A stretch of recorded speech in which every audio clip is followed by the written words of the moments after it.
Hello, everyone. I am going to do a presentation on Wellcome Trust's open access policy because I know it can be quite confusing.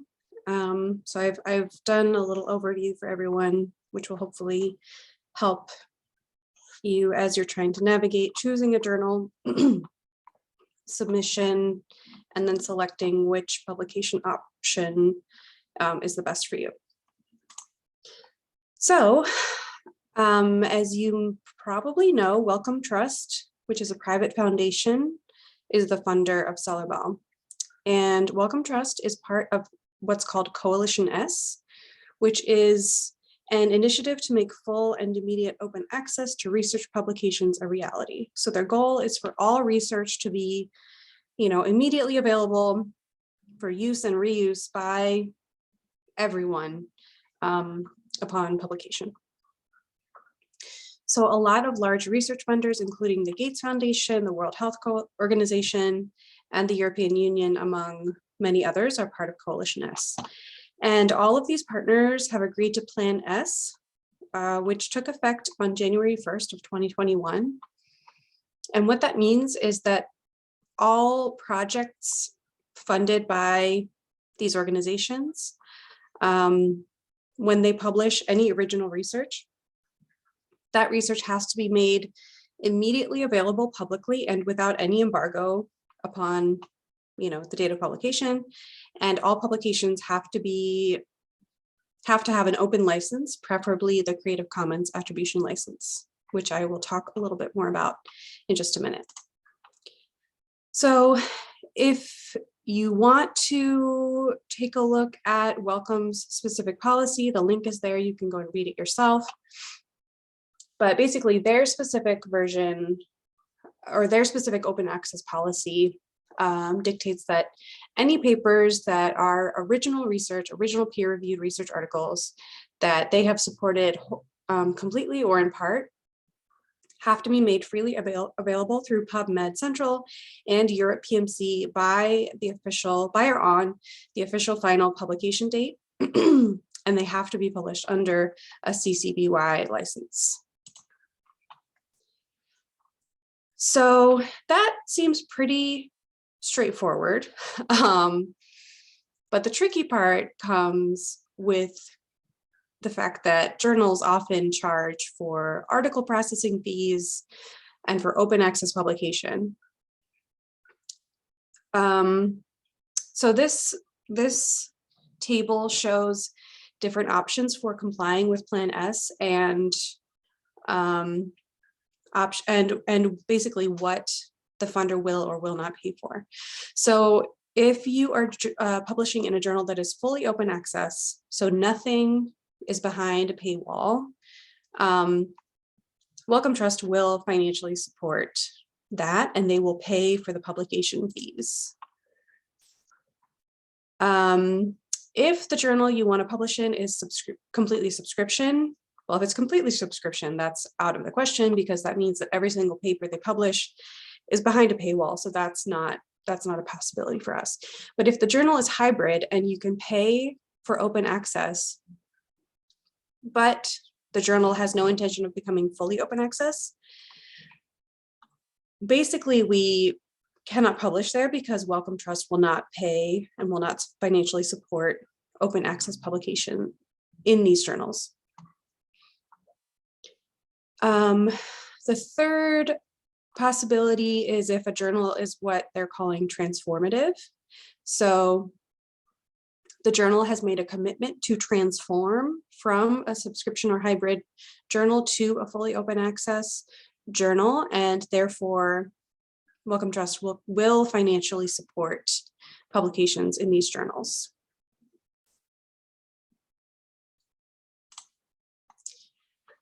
So again, this is a breakdown for how we can or cannot pay for publication costs under Coalition S's Plan S. So again, fully open access journals, totally fine. We can publish there and Wellcome will pay us back for the cost. Transformative journals, again, same thing. We can publish there and Wellcome will pay us back for the cost. Hybrid or subscription journals. Well, as I mentioned, subscription is not really a possibility, but we can publish in hybrid journals potentially, and either we would have to find other money to pay for open access with an embargo and with a CC BY license, but it would have to be other grant funds, other institutional funds, because Wellcome Trust will not pay for this, and Drexel does not have any extra funding to pay for this. So this isn't really practically an option. The other way we could manage this is that we could publish behind a paywall. But as you can see, I've got a lot of asterisks here, caution required. So we could publish behind a paywall and then deposit what's called the author accepted manuscript into Europe PMC on or before the date of publication. What is the author accepted manuscript? It is the final version of the paper before publication, but you have gotten all reviewer comments that you've gotten from the reviewers that have been coordinated by the journal. You've gotten their comments and you have incorporated all of their comments into your article, into your paper, into the figures, into the tables, etc. And then that version, the Word document version that maybe you've created into a PDF, that version is uploaded into Europe PMC. So basically it's the exact content that would go into the journal, but it has not yet been formatted and edited by the journal, and it has not yet been put onto their own website. But again, caution required in this case. So how do you check whether you can publish in a journal? There is a really nice tool called the Plan S Journal Checker Tool, journalcheckertool.org. You can go there, put in the name of the journal, put in the name of your funder, which is Wellcome Trust, put in the name of your institution, and find out what your options are. So when you put in journal titles into this tool, there are 3 possibilities for what could appear. And it mirrors the 3 different categories that we were talking about before.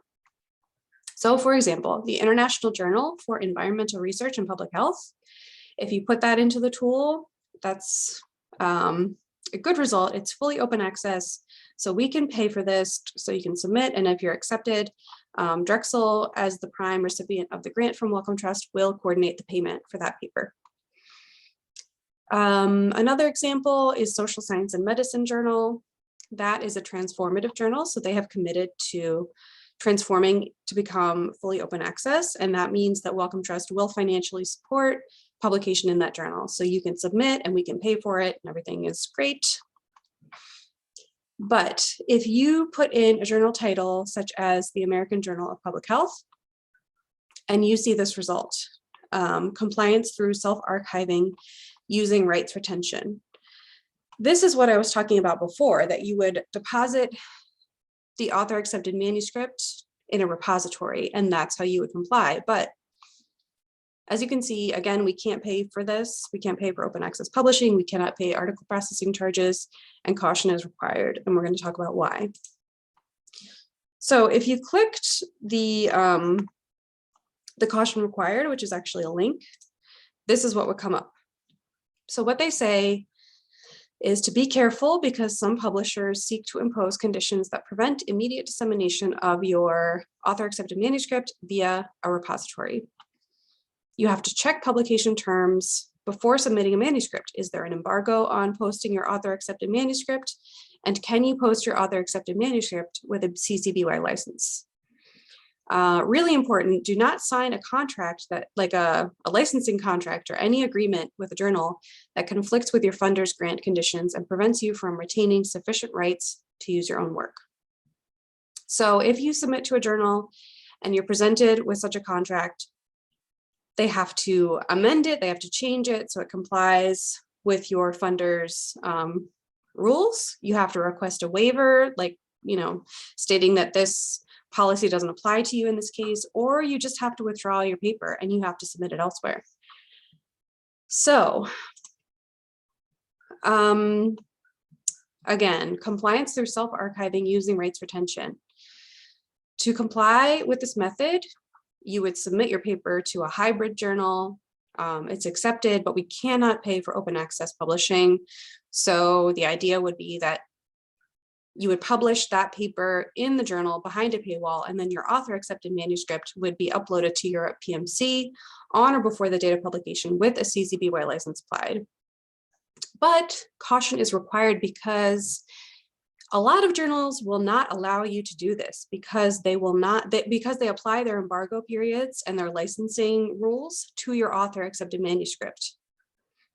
So if you deposited your author accepted manuscript into your PMC with a CC BY license, you would be violating the journal's licensing agreement, which you will have had to sign in order to publish there. So this could have consequences for you as a scientist or for your institution or for us as a project.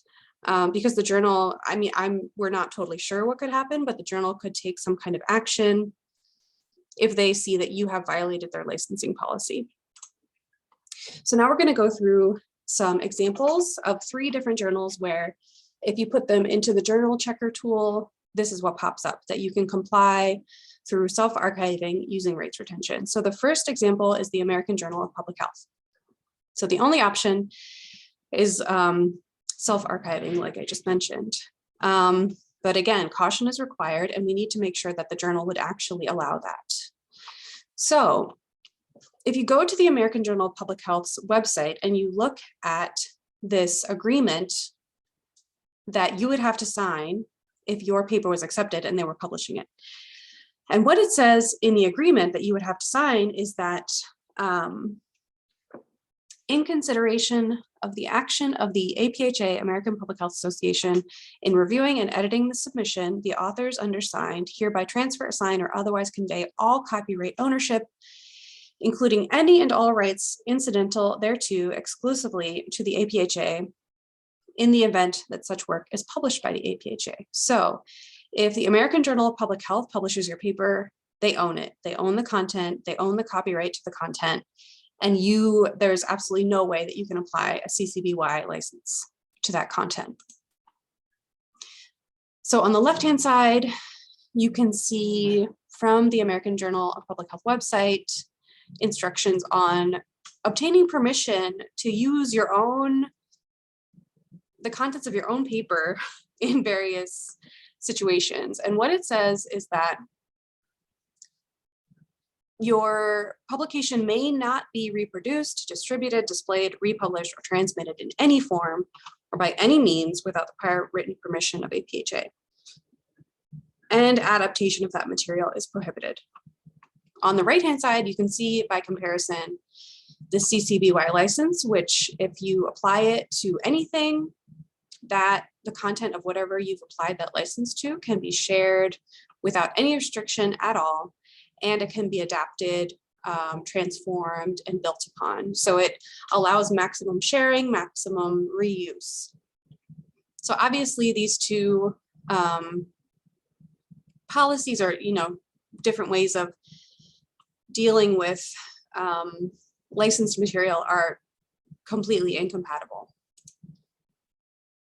So if you had a paper accepted and published in AJPH, but then you knew you had to publish your author accepted manuscript version in your PMC, you would be violating AJPH's licensing and copyright policy.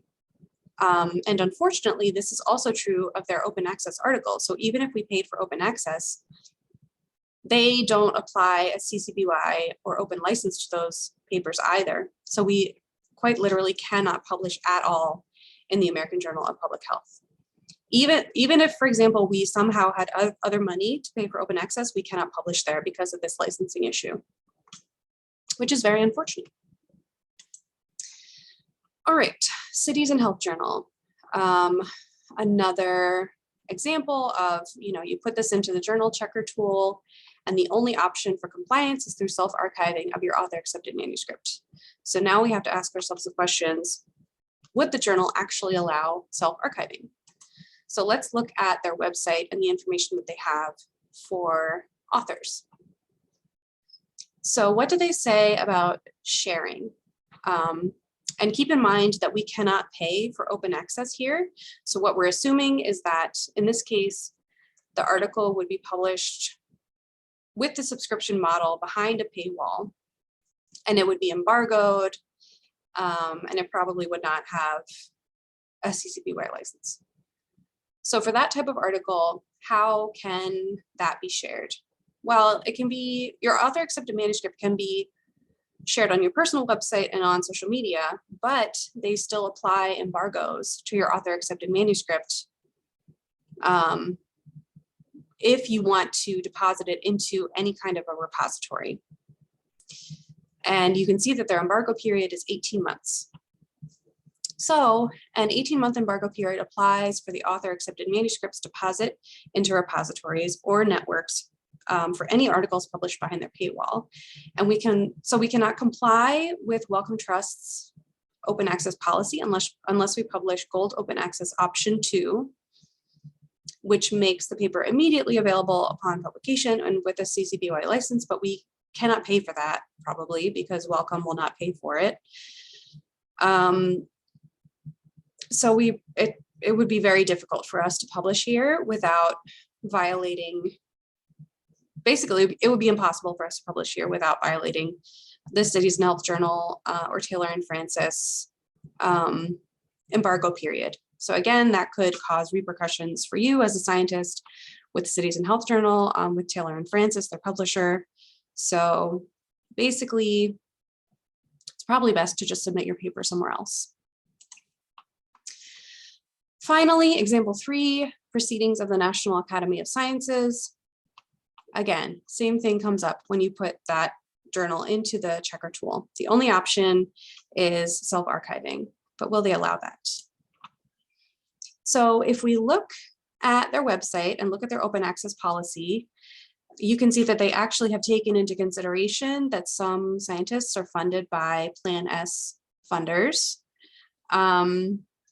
And what they say is that authors may self-archive their accepted author manuscripts with zero embargo and may apply the CC BY license for their author manuscript, provided that they choose the same license for their paper.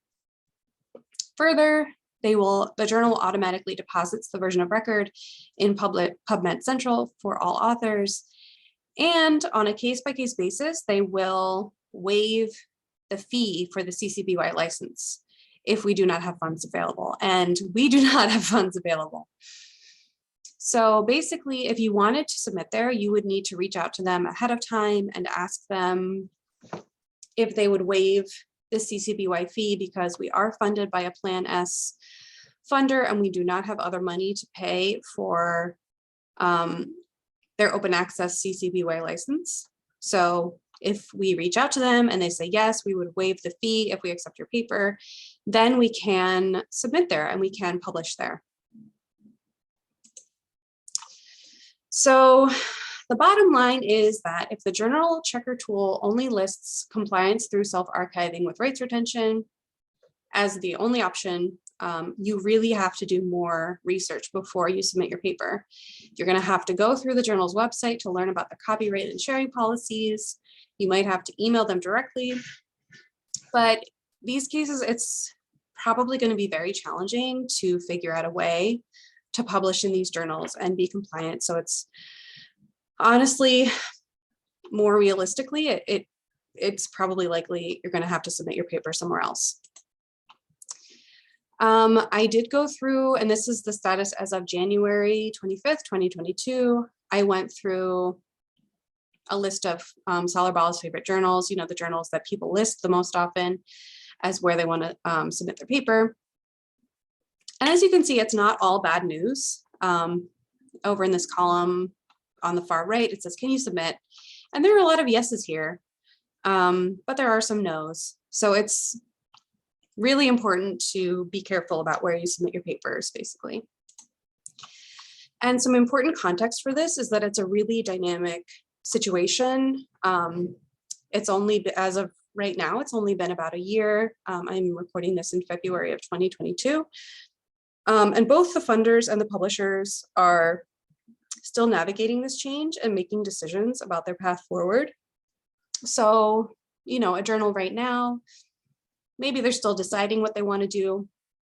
But in 6 months, they could say like, hey, you know what, we are going to become transformative. We're going to commit to transforming into a fully open access journal. And maybe they were not an option before, but suddenly they are an option.